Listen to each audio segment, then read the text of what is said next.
Welcome to the HRchat show, one of the world's most downloaded and shared podcasts designed for HR pros, talent execs, tech enthusiasts, and business leaders. For hundreds more episodes and what's new in the world of work, subscribe to the show, follow us on social media, and visit hrgazette.com. Welcome to another episode of the HR Chat Show. I'm your host today, Bill Banham. And my guest today says that instead of aiming for work-life balance, the goal should be what he calls work-life bloom. Dan Pontefract is the founder and CEO over at Pontefract Group, a firm that improves the state of leadership and organizational culture. Dan is the best-selling author of 4 books: Lead, Care, Win, How to Become a Leader Who Matters, Open to Think, The Purpose Effect, and Flat Army. A renowned speaker, Dan has presented at 4 different TED events and also writes for Forbes and Harvard Business Review. Fidello Inc. is a consulting firm specializing in improving human performance, and we're proud to support the HRchat podcast. We help identify strategic competencies and behaviors that drive results.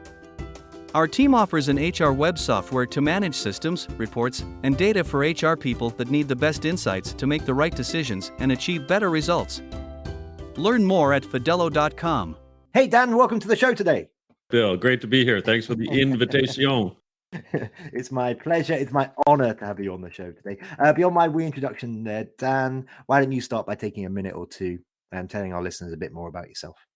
Well, first of all, I always love hanging out with people who know how to enunciate my last name properly. So Pontefract, I've got all kinds of different versions of that, as you can imagine, over my career, Bill. I'm trying to be the antithesis of my last name, Bill. Ponte, of course, Latin or French is bridge, and fract is to break, a fracture. So I'm trying to build bridges, Bill. Wherever I go, in the corporate world, in the not-for-profit world, in the public sector world, I've had a blast, 25 years behind me. I hope another 25 to go. And I'm trying to make the world a better place by building those bridges. My purpose statement, my declaration of purpose, as I call it, we're not here to see through each other. We're here to see each other through. And if I can live every day with that, including with 3 teenagers who drive me crazy and a beautiful better half, I'm living life to its fullest, Bill. Genos North America is a global team of changemakers using emotional intelligence to enhance how we connect, communicate, and collaborate at work. And we are proud to support this episode of the HRchat podcast.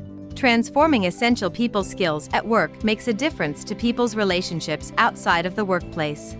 Using our tools, people become better parents, partners, siblings, and friends. That's why we call our work game-changing for business and life-changing for people. Learn more at genosnorthamerica.com. Love it. And I believe that you refer to your 3 kids as your 3 goats. Is that right? Well, here's the thing. So I started calling them goats when I had the second one in 2005. And then all of a sudden, goats became like an acronym, greatest of all time. And people thought I was calling my kids greatest of all time, which I guess they are in my eyes. But, let's be honest, they're probably not, right? But no, like goats are Billy goats, kids, right? So that's where that came from. And now I feel like a horse's ass every time I call them goats because people think I'm calling them actually the goats. So there you go. Okay. In my mind, I'd envisaged 3 giant kids are always hungry. That's where I was going with that one, Dan. Fair enough. Okay, so tell me a little bit about the mission of the Pontefract, with my enunciation, the Pontefract Group. Here's the thing. For far too often, pundits, executives, authors, certainly keynote speakers who have been on TED a few times, argue that the future of work is a big thing and that there's this future of work, and they're always espousing the future of work. Well, I don't believe in that theory. I believe that the future of work and life is now. And far too many leaders are thinking about, 2 and 3 and 4 years out when they should really be thinking about what is it that's going on in the heads of their employees that they're serving through to the customer and trying to find the ways in which to actually fix the now of work and life. So for me, Bill, quite honestly, the future of work and life is now. And what I try to do is to bring some semblance of visionary order to today, to Earth, to ground us so that, we can tackle some of the bigger problems that are really in front of our faces. Thanks for tuning in to the HRchat podcast. If you're enjoying this episode, we'd really appreciate it if you could subscribe and leave a 5-star review on your podcast platform of choice. And now, back to the conversation. Ahead of this call, Dan, I was doing my homework and I was stalking you a little bit on LinkedIn there, trying to get to see what you're getting up to, what you're particularly proud of at the moment. And I saw a recent post saying that your podcast, the Leadership Now podcast, has been listed as one of the top podcasts in the space. Congratulations. I always get a bit nervous when I'm talking to a fellow podcaster. Tell our listeners a bit about the podcast, Dan. Oh, it's just a selfish effort to vaingloriously get myself in front of more YouTube people, isn't it? Isn't that what a podcast really is at the end of the day? No, Bill. I am, I guess at the end of the day, an autodidact. And that's a fancy, almost, 25-cent, £1 word to say that I like self-learning. And if I like self-learning, the best way for me to learn is through other people. And so Leadership Now, the podcast, is just an effort for me to reach out to people and say, hey, I've read this of yours, or I saw you do this, or I was wondering, why did you do this? And can we have a chat about it? And so, quite frankly, it's a selfish exercise. However, you might as well record those selfish exercises and put them out in audio and video formats. And I also turn them into Forbes columns or pieces in books so that others might learn from my selfishness to become ultimately a bridge building, selfless act of leadership development. I did preface our chat earlier on in the introduction by saying that you don't really believe in the idea of work-life balance. Instead, you propose that it's all about this notion of work-life bloom. What on earth is that, Bill? Well, let's get into that now, listeners. Bloom is such an interesting word, first of all. I have to dissect it or define it. It can mean certainly a bloom algae, which is not the one I'm going for. So it's not work-life algae. That would be awful. The bloom I'm referring to is, the one that might be taken with a garden metaphor. Like, what are the factors in both your work and life, quite frankly, back to the point of the future of work and life is now? What are those factors, Bill, that allow you to rise? And as we know, every garden does not have its crops there all year. There's a cycle. And I think what we need to learn, particularly going into the pandemic and certainly as a result of the pandemic, is that we are all, a construct of our work and life factors. And there's a cycle that goes along with it. So let me try to explain. It's ludicrous to think that work-life balance ought to be the goal. It's probably as helpful as terms like right-sizing or thinking outside the box. It doesn't mean anything to balance work and life, because what we've learned is that work is in life, but life is in our work. And so I'm not suggesting it's one thing, by the way. There is work and life. But to suggest that we might be able to balance the two is to suggest that we're actually aware of all the factors that can make that happen. And we're not. And particularly if you're looking at a leader, I think the better question to ask is, what permits people to be their best? Rather than asking, well, how is it that we might be able to create a balance? Well, what gets in the way of just simply being people's best? So what are those work factors? What are those life factors? And then you say, well, Dan, are leaders really supposed to be asking their employees or team members about their life? Well, if you take, I guess, the word life and extend it to self, that there are characteristics or traits or attributes of the self that, yes, a leader ought to be thinking about with respect to that team member, because those same traits are going to be taking into their, quote, life after work, or they're going to come from life and bring it into work. then we need to be aware of that and do something about it as a leader. That work and life are actually both complementary and contradictory forces to one another. Yet leaders are unaware of those complementary and contradictory forces, and they sort of just expect the team member to be fully aware of themselves, and thus they should be high performing all the time. That is not the case. We're deluding ourselves because of the fact that we think that there should be a balance and not that there are these specific factors that allow us to be our best. Just a quick follow-up on that one. Does it really matter? Does it really matter if we're at our best all the time or if we're not at our best all the time, Dan? If these days, post-pandemic, a lot of employees, they don't care how many hours people put in, for example. It's about the output. If someone gets the job done, then does all the rest of it matter? I guess it depends what type of employer you are. I would suggest to you, Bill, that our lives shape our work. Nevertheless, our work shapes us. And so if you're an employer of kindness, of empathy, of care, you do want to help your people be their best, because when they're their best, that means they're their best at work and in life. And what I mean by that is, you're helping to create the whole of the human so that they have a great time, if you will, quote, at home, on a weekend, at night, on the football pitch, watching their daughter's, drama class, their son's arts and crafts class, whatever it is, you are sort of helping them become or be their best as a whole human being. And then conversely, you're creating those conditions to even fulfill the performance or objectives or goals requirements of the organization. It's quite frankly, in my opinion, in my research, like a better way to lead and to operate and function, the business or the organization itself.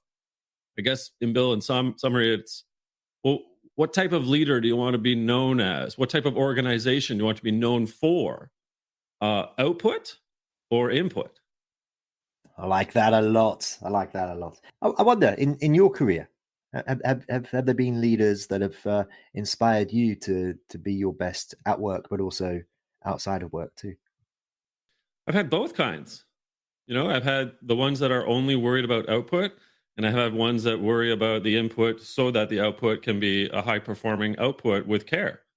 I won't name names, of course, but I had one where that individual, that leader, would clock watch me when I was leaving the office, and invariably one day pulled me aside and looked at the watch that he had on his wrist, and sort of gave that whole little like, hey, you know what time it is? That kind of fake looking at the watch and looking at me. And I said, yeah, I do. It's 4:30. 4:30. And the individual said, yeah, I know. Don't you think it's kind of early to be going home? And I said, well, depends. What time did you come in today? And he said 9. And I said, I came in at 7:30. So I'm going to go home now. And so it's those moments where I've had kind of boots on the ground experiences of leaders doing it wrong, worried only about output and not input, and thus, really having no idea of how our lives shape our work. Nevertheless, our work shapes us. And then I've had the complete opposite, where, I had some pretty difficult times with the birth of our third child. And I had the most caring, empathic leader who was, 2,000 miles away in a different city, not even in the same city where I was working. And just constantly making sure that the moments up to the birth and through the birth and the few weeks afterwards, just on me in such a good and caressing way, to make sure that my wife was okay, that the child was okay, that I was okay, doing whatever he could from afar to make me feel like I was cared for and that work didn't matter, not to worry about it, that this too shall pass, if you will. So, yeah, I could keep going, but I bore your listeners. Everyone has these moments and these leaders whom can demarcate for you if they're in it just for the work or if they understand the integration, right, between the work and the life, and just how can they be there to help you bloom in moments of duress, but also in moments of love. I love that. And in the case of that leader, He was 2,000 or so miles away. Did you find, as a result of the way that they treated you, you were more loyal, you were more engaged with that particular leader, and also perhaps you were more engaged and more loyal to the company? Really good question, Bill. And I would say it just kind of further cemented, the relationship. It wasn't that I expected it. It was that this individual who had been my leader for the 2 previous years, from the get-go, was about that type of empathy, that proactive care, that thinking about the whole of the person. And then, quite frankly, I think that person has informed a lot of my thinking on what good leaders ought to be doing when it comes to that work and life and kind of bloom concept, if you will. So I'm still in touch with that individual, a charming, now retired gentleman, salt of the earth, one might describe the individual as, whom just really, really gets it. I'll give you a quick little segue. I'll give you another example who I can name, and was never my leader, and that's the former CEO of Boeing and Ford, Alan Mulally. And you're like, Dan, why are you bringing up Alan Mulally? Well, Alan Mulally, about 3 years ago now, reached out to me with a voicemail and said, Dan, I've just read one of your books. It's the closest thing ever that I've read that matches my culture theory called working together. Can we have a chat? And the chat was quickly turned into, I need to see you. Can we get on Zoom? So we get on Zoom, and say perhaps that it's kind of turned into a bit of a bromance, if you will, because he's such a caring individual. Here I am, and he's now, 7 or 8 years retired as CEO of Ford. He's taken me under his wing to help me through thick and thin of some of the vagrancies of my life that I'm trying to navigate and circumnavigate. He's just such a great leader, friend now. I think my point is, Bill, we can always, no matter what age we are, where we are, our stature, our title, we can always look through those opportunities to see where we might lend a hand to help people with their work and their life, and to allow them to bloom, or to resurrect, their opportunity to bloom. So I wanted to pay homage to Alan because he's been influential the last couple of years for me. As I went solo 4 years ago and having left the corporate world, he's kind of become almost like my leader who's looking out for me, like that leader I just alluded to during the time I had at SAP. Big shout out to Alan if you're listening in. You sound like a pretty good guy. Respect to you, sir. Hey Dan, you've discovered quite a lot when you've been creating your work-life bloom research. What are the 4 work-life personas that you discovered and you talk about now?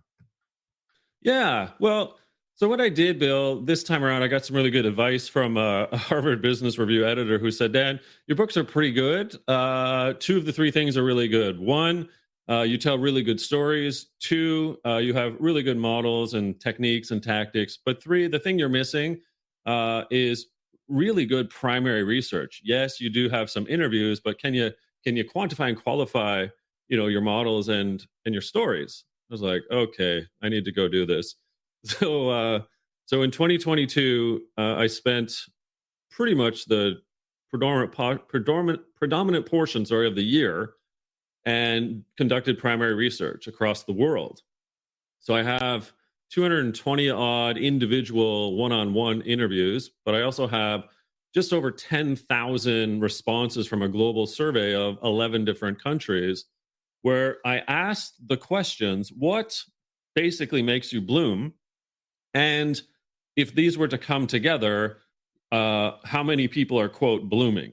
And so first of all, let me define like the 4 personas as you've asked, Bill. So bloom is your whole self is prospering in both work and life. That kind of makes sense. Work, life, bloom, right? So everything's going well in work and everything's going well in life / myself, right? The self factors. But then there's other 3. And again, this goes back to the cycle. We're not always going to be blooming. I can tell you my life story that I've not been 100% blooming my 25 years of career. So what are those other 3 personas, those kind of drivers, if you will? Well, if we kind of work back, let's say that things are working really well in life. So your individual self skills, if you will, are high, but things aren't going so well at work. So there are some things maybe that are stalled. So I call that the cultivate persona. You're pretty good at life, like things are flying, if you will, like your self skills, but you need to like dig into the ground a little bit because you have to kind of cultivate what those work factors aren't doing for you. And so you have to do some like hoeing, some digging. You get the spade out, right? You're kind of like having to really dig a little deeper to continue the metaphor. So you are aware of what's going wrong at work and maybe to have those discussions and dialogue with your boss. But flip side is the leader should be aware of where that employee sits as well, somewhat obviously. What's the reverse of cultivate? Well, to use the garden box metaphor still, I'm using germinate right now. So if you're in a germinate persona, you're successful at work because the bed is there, the soil is awesome, and you can see some little sparks happening. There's some budding happening, in the proverbial box of you, the garden box. But your self skills, your life skills, some of those key factors that are literally helping you become you are in a deficit, or they're in need of renewal, or what have you, right? And so that's kind of where the third persona is. And then the last one right now, I'm just calling renew or renewal. And so that's where both work and both life are kind of low in terms of those factors. So those are the four: bloom, cultivate, germinate, renew. And when I tested that, I found out what the top 6 factors are for both work and life. So I have those. But interestingly, I did 2 things in the 10,000 odd primary research that went out to 11 different countries. I asked people to self-report what they thought their persona might be right now, so summer of 2022 when this was conducted. And then using some researchers, we figured out the right model and how to make this thing work. I then said, okay, well, here's what the model suggests. So here's the data. So what people describe themselves as was as follows. 36% of people said they're blooming, which might be thought of as high, but that's what, 36% said, yes, my life is high, my work is high, I'm blooming. So 36%. 30% said they were germinating. So what's that again? That's high work, low life.